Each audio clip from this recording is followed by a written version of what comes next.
Okay, here's the build for the Paradox 1 and 2 right now. This setup of a board, a melamine board, which is 2 feet long, and it's almost 11 inches wide. There is a Type 17 motor and a now I haven't screwed anything together. I'm still waiting for the epoxy on the blocks to cure, to keep the blocks together. This first block over here is 2.3 inches from base to height. And this block over here is 1.2 inches. And the blocks are centered so that there's exactly 12 inches from each of their face to each of their face centered on the board, which again is 2 feet long. Now I don't have any of the screws in right now because, like I said, I'm waiting for the epoxy to cure. The motor is a Type 17. It is a 32-ounce-inch motor that draws about 0.33 or 0.4 amps. I don't remember exactly. I can get part numbers out to you later. The motor driver, which will be mounted on the end here, you can get from Amazon. Now you have to be careful. They sell a copy of this for $36 and another copy for $14. I purchased the $14 one. This can drive up to 4 amps, and it can drive hybrid motors in a microstep fashion, which is very desirable, and it's all nicely built. It's got the removable terminal blocks, it's got the heatsink, and it's got the mounting feet. It's really nicely done for the price you pay, but since I purchased the $14 one, I'm kind of suspicious if I got something that's up to speed. The ratings for it were good. We're going to see how it works when we put this all together. Okay, and so again, this whole setup is going to replace 2 experiments. I'll show you the experiments now. We're going to go into a dark area. Hopefully the camera adjusts. This is the Paradox 1, which didn't work because it's a wrong configuration. You see how the magnets are a long length of disc magnets stuck together between the among the discs. That's going to be changed to a 3-inch neodymium magnet, a single one, which is going to be sandwiched by these 2 discs here. And that's how we're going to pull it off. And I'm pretty sure I can leverage all this build right here. I don't have to rebuild most of this. I'm pretty sure that I can pull all these discs off, even the support assembly, and reuse it on the rebuild of the Paradox 1. And the other problem with this is I didn't have a good way to do a motor control. I was trying to do a motor control this way, and I built my motor driver not quite correct.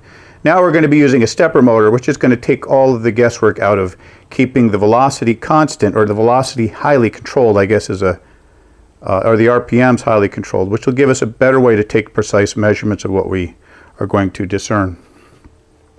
And also, because we're using neodymium magnets instead of these old 1100 amp magnets, we're going to get about 10 times the voltage that we get from this one. So that's a scale of 10 we're getting. And plus we're going to be able to drive it at a much higher RPMs. We're probably going to get more scaling there, so we'll get a nice measurable effect. The other experiment that we're replacing is the Paradox 2. Oh, and the discs here are under 3 inches, or just a little, I'm sorry, just a little under 4 inches rather. The same as the disc for the Paradox 2. That disc that rotates in the ring is just under 4 inches. And we're going to use the same setup for both experiments. And we're going to recreate a new disc though. Those discs aren't going to work. We're going to actually go out and have a machine shop make discs out of either acrylic or aluminum. I haven't decided yet, which will be a lot easier and a lot more precisely milled than these things made out of pretty much particle board. That's what they're made out of. It's kind of cheesy, but you know, when you're a young experimenter that doesn't have a lot of money, that's the best way you can do it. And the good thing about having a machine shop make them is I can have them make a few or 100 or 15, so if people want to buy already made armatures, they can just get them from me, and then we'll use the money to help patronize this effort. So see how that goes. One of the problems I had is that the 12-inch aluminum rod that I received from Amazon did not fit in the bearing. It just wouldn't fit. And so what I did is I put the rod into my drill press, and I used these files on either side. This is two-handed. I'm trying to do this one-handed because I got the camera. And then as it's spinning, I went up and down a few times. Took about 1 mil off. I mean, you can see from this part up here isn't shaven. I don't need to shave the whole thing down.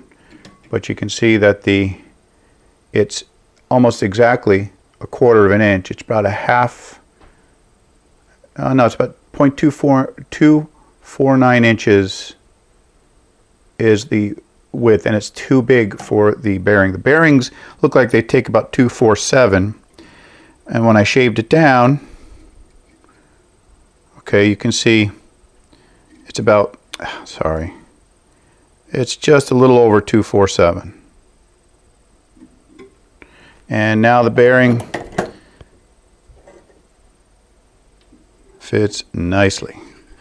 And again, I don't have to go all the way up with the bearing, just enough that I can get the magnet on and all the things that, because the magnet has a hole this size as well. The magnet hole was too small for this, and you can see little teeth marks here because I tried slipping the magnet over and it got stuck really bad. I had to put the shaft in a vise and really turn hard to get the magnet off because it basically corroded. I mean, the little surface corrosion that occurred, it basically welded itself to the end. It was on so tight. And to break the corrosion, I had to put it in a vise and really twist hard. And I was worried about bending the shaft. But the shaft looks okay. And now that it's toned down, even the magnet fits on very nicely. So we'll be able to get on with the experiments. Or rather, building the experiments. Okay, here's the test fit of the reduced rod.